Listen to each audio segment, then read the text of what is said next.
Alright, hey guys, what's up? And welcome back to the channel in our late night video, off the cuff as usual. So some context.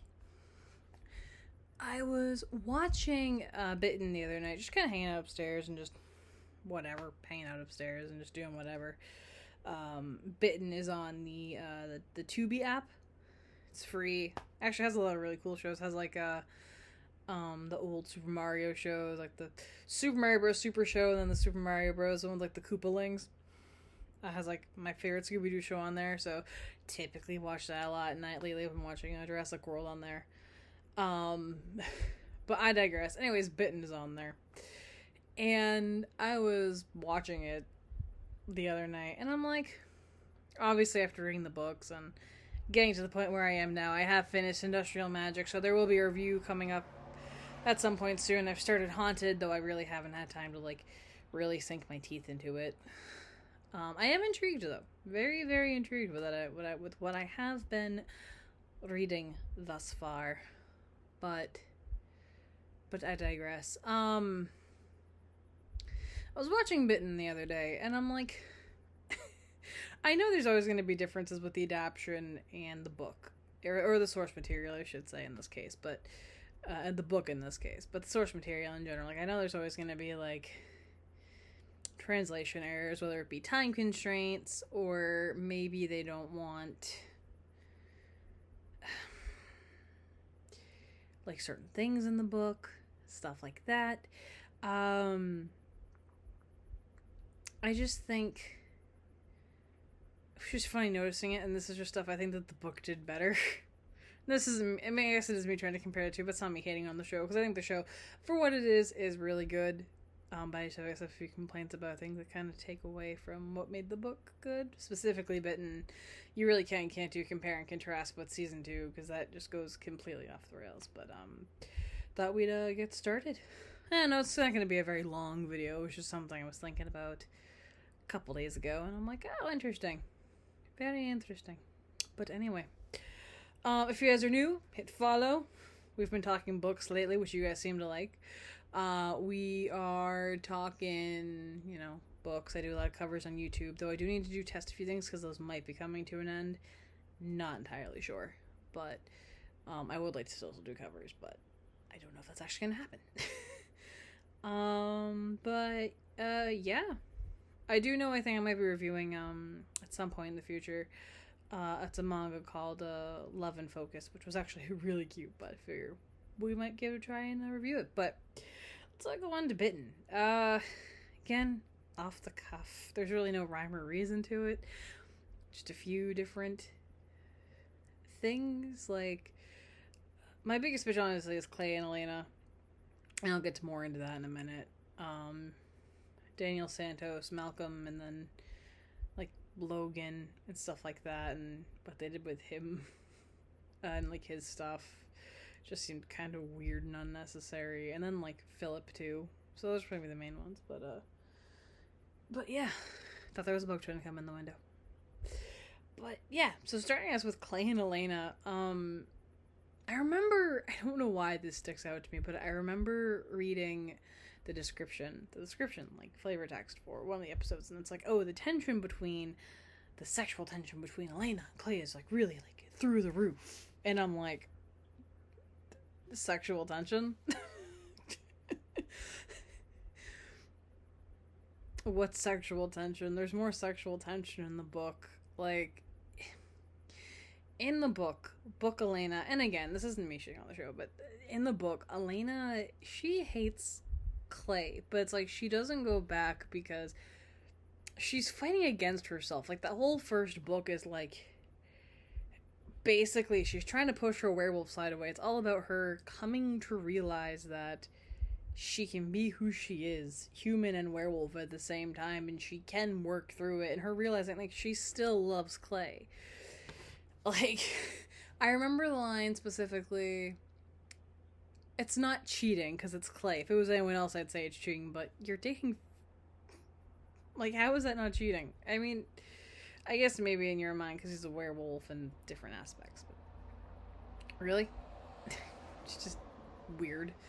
But I don't know, I guess in the book they're just so much more playful with each other, and it's like she lets her guard down around him, and then she wakes up and she's like, shit, I hate him, I have to go back to hating him. And there's just more back and forth with it, and I felt like there was more tension and more intrigue in the books versus the show, which is just, hey, here's like 5 or 6 episodes of Elena hating on Clay. One wet dream she has of him, which, may I say, Clay in the show, very sexy, especially within that wet dream sequence. But then hating him, unless I'm missing something. I could very well be missing something. When I do watch things, I do tend to be playing other things. Lately I've been playing Power Wash Simulator, because it's a very fun game, despite the premise of it. Actually, the whole story of Power Wash, but that's another story for another day. But anyway, it's like maybe I'm missing something because I'm not fully paying attention to the show. And I'm like, no, there is no sexual tension, at least not that I can see. Until it's like LeBlanc almost kills Elena, and then all of a sudden she's like, I need to feel safe, and then she has sex with Clay in the living room. And it's like, why? That's like not... Maybe I'm not seeing sexual tension, but it's just weird to me.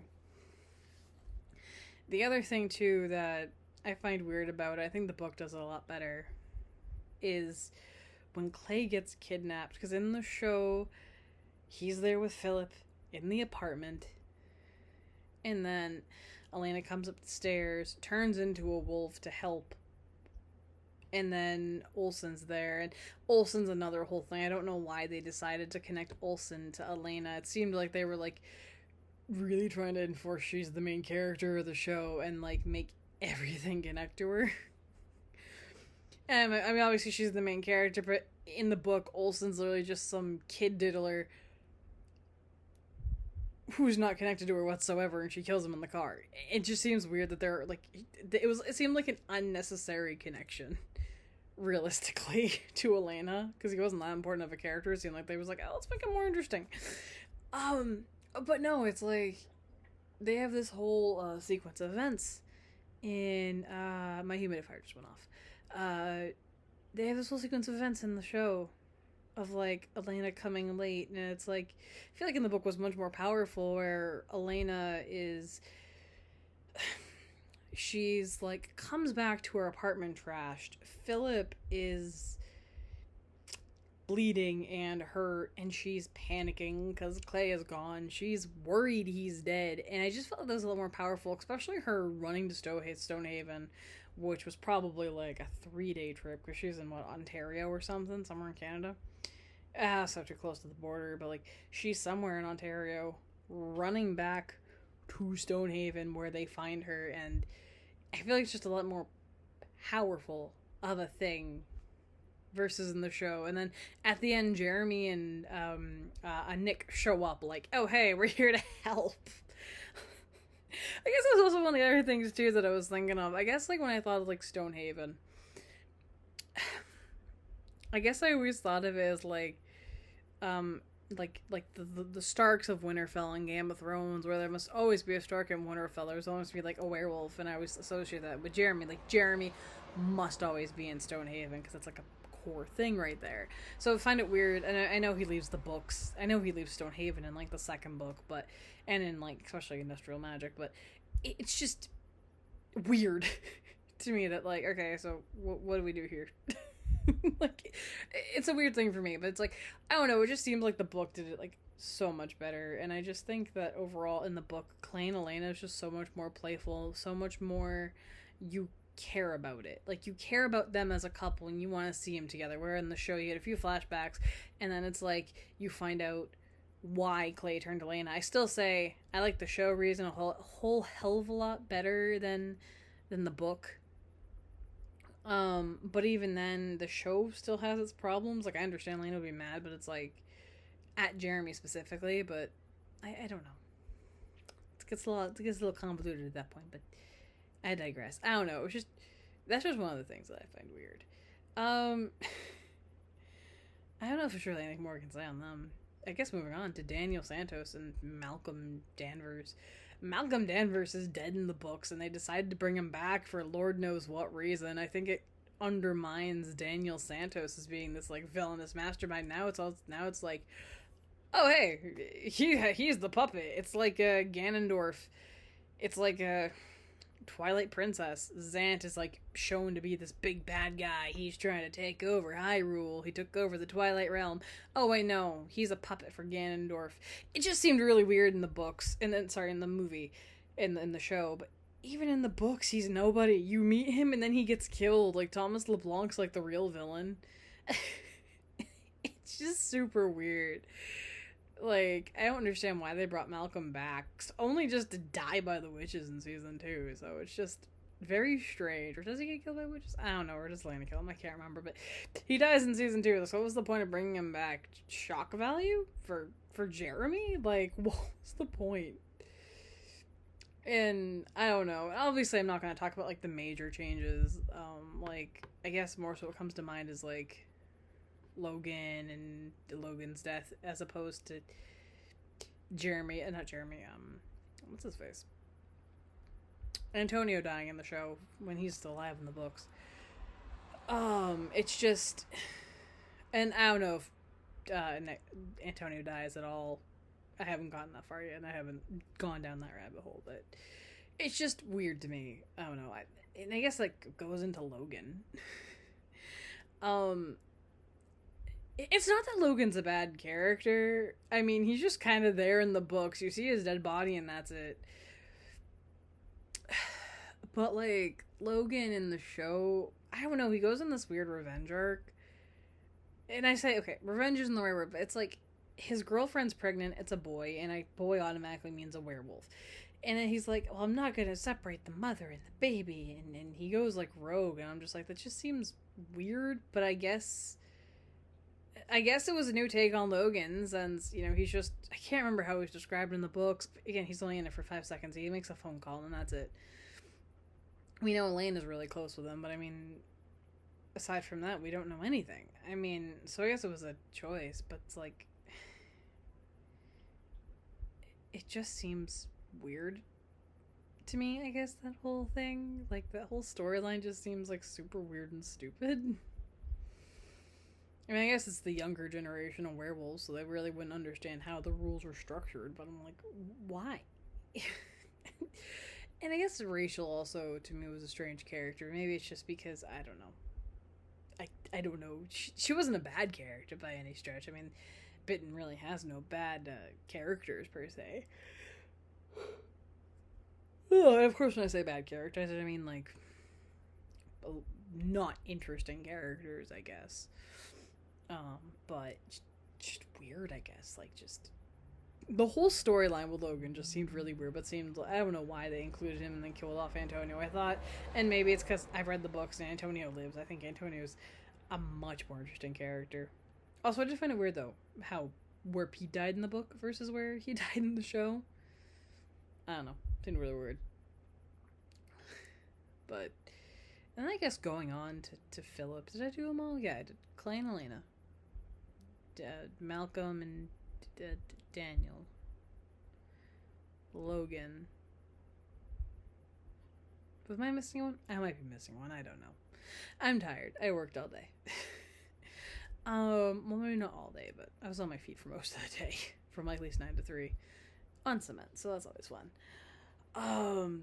But I guess Philip was a weird character. And okay, Philip was just a very boring character. I mean, obviously you're rooting for Clay and Elena to get back together, but Philip wasn't bad.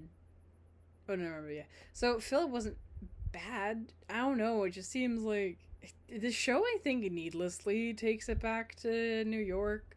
Like, there's this whole, like, thing where it's like, I mean, I guess it's a whole part of the master plan of, people to get shit done. Yeah, man. I guess it's more like the whole, like, the master plan to distract the mutts, but it's like, really? Like, did you really need to bring it back to Philip? I mean, more so than it already does. Like, it's just it just made no sense to me. Like, I don't care about a lot of the shit that goes on in New York. It's just background shit, honestly.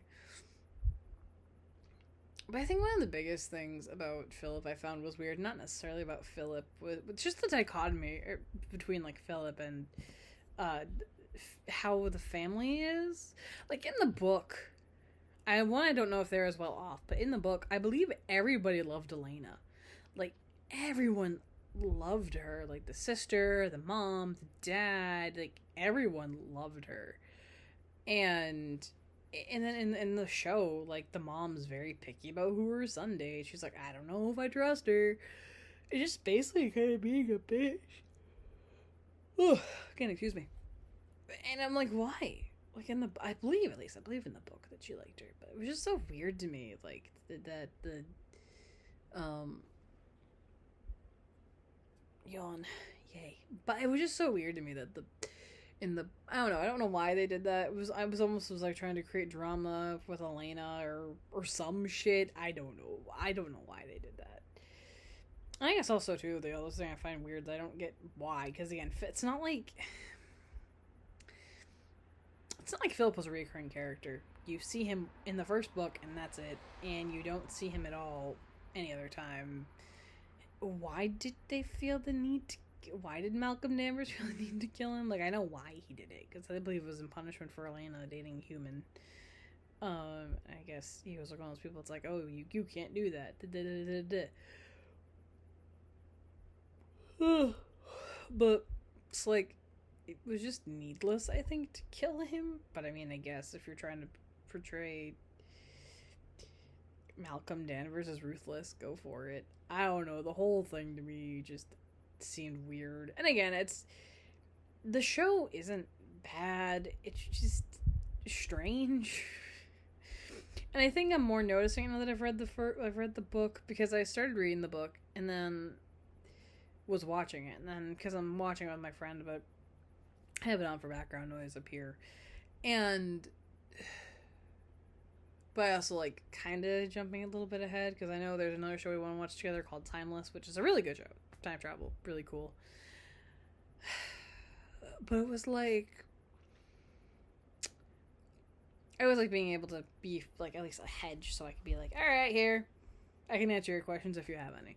We're watching True Blood as well, which is those books I'm excited to read because they're either going to be like super fucked or not fucked up enough for True Blood. But you know, I'm just upstairs watching it and I was like noticing, I'm like, this is just weird changes, and maybe because I've like actually finished the book and I'm concentrating on the characters a little bit more, like Elena and Clay, and more so with them than like any like Ruth and Paige and all that. But oh yeah. Excuse me, I guess it's time for me to go to bed. But anywho's it, I don't know, it's just something I wanted to talk about. Let me know your guys' thoughts. Also, I do appreciate all of you like watching these videos. With the book being as like niche as it is, I don't know, I'm surprised they're doing so well. So I really appreciate you guys, but it also, I'm just glad there's people out there who like this book as much as I do and this series as much as I do. I know I'm probably coming on this train a little too late, like what is it now, 24 years too late. But to be fair, in my defense, when the book came out, I was one, so maybe not old enough to read or even understand these things. But honestly, I'm just glad you're here. Like I said, the Industrial Magic review is going to be coming up some point. I just need to figure out how to word it. Good book. I was a little disappointed by one little aspect, but what do I know? I'll get into that later. So, yeah. I'm enjoying Haunted, just started it, so we'll see how that one goes. Oh, right, this was a question I wanted to ask you guys. Would you guys rather me, like, review the books, so, like, when I finish, like, Haunted, review it, like, a little bit afterwards, or would you rather me, like, read a few books ahead? And that way it's kind of like you have more consistent, videos, like, every, like, week or so I'll do, like I'll read Haunted, Broken, and no humans involved? Question mark. Maybe that's what it is. I don't know. I can't read it. I can't. I think that's the one that's next. But would you like rather me like read those and then there's the reviews and I can scatter them or something? I don't care. I don't care either way. But I figured I'd ask and see what you guys do. What you guys want. But Anyway, thank you all so much for watching. Like I said earlier, if you like what you see, hit follow. I do want to do more YouTube content. I think at some point, a while ago, I did like my top 5 anime characters. So I'm probably gonna do a new one of that soon. My tastes have definitely changed. But yeah, we're definitely gonna do a new one of that. I have like a bunch of like videos I can always do, but I do want to be more active, and I think I have been becoming more active. I live stream on Twitch, all the heavy fun stuff. I don't know. Anyways, have a fantastic night, guys. My bed's calling my name. I gotta get rid of my stuff ready for work tomorrow. But have a fantastic night. We will see you all later on, and have a fantastic night, guys. Thanks for popping in.